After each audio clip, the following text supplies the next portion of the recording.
දේවතා බලි. කුමක්ද දේවතා බලි? දෙවියන්ට පින් දෙනවා.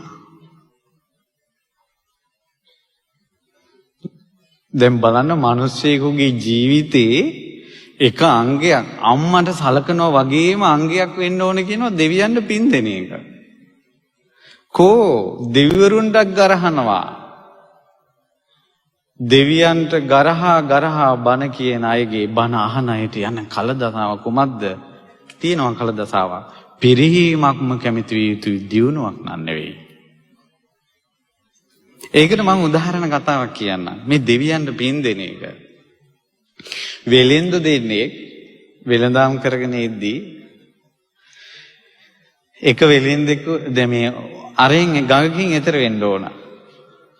එතකොට ඒ ගඟේ පාරුව මේ පැත්තට එන අතරතුර අර මිනිස්සෙක් දෙන්න කෑම කාලා වෙලෙන්දු දෙන්න එක වෙලෙන්දෙක් කෑම ටිකක් කාලා මේ ගඟට දැම්ම මාළුන්ට. දාලා හිතුවා මේ මාළුන්ට කෑම දාපු පින මේ ගංගා දේවතාව අනුමෝදන් වේවා. ඒතුට එහෙම කියනකොටම අර ගංගේ දේවතාවට ඒක දැනුණා. සතුටු වුණා. දැන් ඔන්න අර වෙලෙන්ද දෙන්න ඔරුව එනකල් හාන්සි වෙලා ඉන්නවා. අර කෑම දාපු වෙලෙන්දට නිින්ද ගියා. අනිත් වෙලෙන්ද ගාව තමයි තිබ්බේ කාසි පොදිය. දෙන්න එකතු වෙලා මේ බිස්නස් කරපු එකේ. ඔහු කුමක්ද කළේ? කාසි තිබ්බ බෑග් එක වගේම බෑග් එකට ගල් කැට ටිකක් දාලා ඉනේ ගහගත්තා. මේ පැත්තේ කාසි පොදිය තියෙනවා, අනිත් පැත්තේ ගල් කැට පොදිය තියෙනවා. දැන් ඔන්න ඔරුව ආව, ඔරුවේ නැගලා යන ගමන් ඔරුව හෙල්ලෙන අතරේ අර ගල් කැට එක දාලා සල්ලි නැති වුණා කියන්නයි ඕනනේ, කාසි නැති වුණා කියන්නයි. ඇත්තටම දැම්මේ කහවණු තිබ්බ එක. ගඟට දැම්මා. මෙන්න නැති වුණා කහවණු. අනේ ඊට පස්සේ අර මිනිස්සෙක් මොනවා කරන්නද දෙතින්. නමුත් ওই සිද්ධි දෙයිය බලාගෙන හිටියේ ගංගා දේවතාව. ලස්සනට මාළුවෙක් කියවලා ගිල්ලෙව්වා අර පොදිය. මේ දෙවියන්ට බින්දීමේ වෙන දේවල්. ඊට පස්සේ දැන් ගිහිල්ලා ගෙදරට ඇවිල්ලා කිව්වා අනේ හරි වැඩක් වුණේ, කලබලයක්. අර මනුස්සයා සතුටින් ගිහිල්ලා ලිහිනකොට ගල් කැට ටිකක්. කාට කියන්නද? මාළුවා දැලකට අහුණා. දැන් දැලට අහුවෙලා මාළුවා විකුණනවා. විකුණද්දී මාළුවා සාමාන්‍යයෙන් මේ පුංචි ගාන අපි කියමු මේ අඩමස්සයි කියලා. ඉතින් මේ අර වෙලේ අර මාළුවා ඉන්නේ කෙනාට කියවෙනවා මේ කහවණු 100යි අඩමස්සයි කියලා. කවුද ඒ මාළුවෙක් එහෙම ගන්නෙ? මේ බලන්න මේ දෙවියන්ගේ කාරණාව කියන්නේ ඉෂ්ට දේවතානුග්‍රහයෙන් යමක් කියවන්නත් පුළුවන්. ඒ වගේම තමයි මේ ලෝකේ අඳුරු බලවේග වලින් මිනිස්යාගේ ඇඟේ වචන වලින් කියවන්න පුළුවන් මිනිසුන්ට වචන. මේ ලෝකේ අඳුරු බලවේග වලින් මිනිස්යාගේ කටෙන් වචන කියවන්න පුළුවන්. මේ කියෙව්වේ අසට කහවණු 100යි කියලා. කවුරුත් ගන්න මාළුවා වීදියේ විකුණාගෙන යනකොට අර ගෙදෙට්ට ආවා. අර ගෙදෙට්ට ආපු ගමන් කිව්වා ආඩ කහවණුයි කියලා.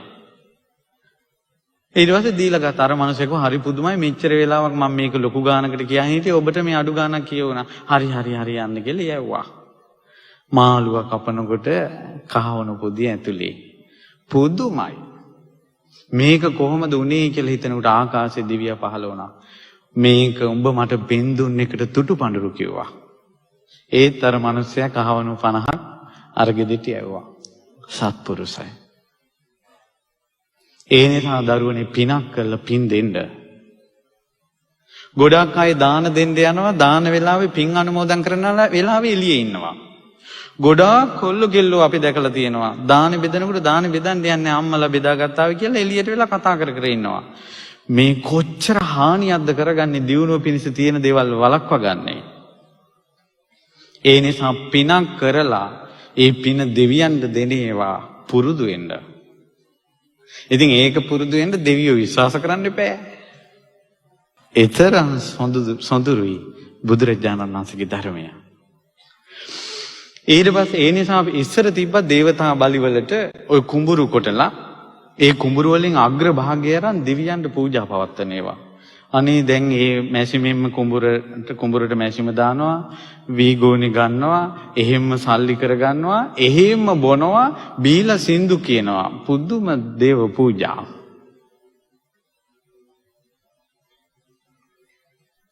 ඒ නිසා මේ කරල හැදිලා, මේ ගොයම හැදිලා මේ වැටෙනවා. දේව සාප. දේව සාප. බතේ රහ නැහැ. දේව සාප. කන කෑමෙන් විස ලෙඩ හැදෙනවා. දේව සාප. ඒ නිසා දෙවියන්ට පින් දෙනවා කියලා යමක් ඇද්ද? ඒ පුරුදු වේ යුතුයි ජීවිතේට. ඊට පස්සේ දෙවියන්ට පූජා පවත්වනකොට දෙවියන්ගේ හද මණ්ඩලයෙන් එනවා කියන හැඟීමක්. අනේ මේ මිනිසුන්ට යහපතක් වේවා. ඒ දෙවියන්ගේ ආශිර්වාදෙ පුදුම විදිහට දියුණුවට බලපානවා කියනවා. ඇයි ඒකටනේ අර පාලි වචනයක් තියෙන්නේ දේවානුකම්පකෝ පෝසෝ සදා භද්‍රානි පස්සති. දෙවියන්ගේ අනුකම්පාව ලැබුණාට පස්සේ හොඳ දේවල්ම යහපත් දේවල්ම කරන්න හිතෙනවා. යහපතම දකිනවා. වැරද්දක් කරන්න ගියත් මේ මිස්සෙලා යනවා. දන්නේ නැති පිනකට සෙට් වෙනවා. දේවානුකම්පාව. අද පවා ඇති දේවානුකම්පාවෙන් කල්යාණ මිත්‍ර ඇසුරට ආපු අය.